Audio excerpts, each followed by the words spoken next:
L'actualité de ce mercredi, c'est la nomination de Franck Passy à la tête de l'équipe première du LOSC. C'est le deuxième changement de coach pour cette saison. Alors Franck Passy prend la place de Patrick Collot, lui-même remplaçant de Frédéric Antonetti. Les 3 défaites consécutives et le petit point qui sépare désormais le LOSC de la zone rouge au classement ont eu raison de Patrick Collot. Une prise de risque alors que le club joue le maintien en Ligue 1, mais avec sans doute un objectif en tête, celui d'obtenir une autre signature, celle de Marcelo Bielsa. Les deux hommes ont travaillé ensemble pendant une saison sur le banc de l'Olympique de Marseille. Selon certains de nos confrères, l'entraîneur argentin a déjà donné son accord pour rejoindre le Nord l'an prochain.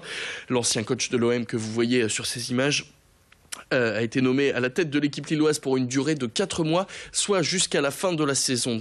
Et donc avant la probable arrivée de Marcelo Bielsa.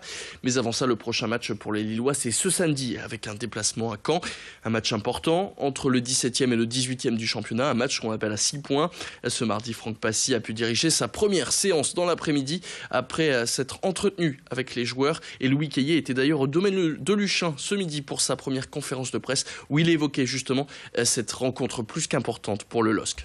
Déjà, leur apporter mon énergie et la positivité avec laquelle j'arrive au LOSC, et leur faire comprendre que c'est pas parce qu'ils sont 17e que ce sont de mauvais joueurs, au contraire, et puis mettre un cadre en place pendant toute la semaine, à travers le travail, pour que ce week-end on arrive fort face à Caen. On sait que c'est un match à 4 points, et c'est le premier obstacle, il va falloir le passer. Mais surtout, leur expliquer que c'est pas parce qu'on est 17e qu'on n'est pas bon. Non, alors au LOSC, il y a des bons joueurs et il faut qu'ils arrivent à s'exprimer et à récupérer leur confiance.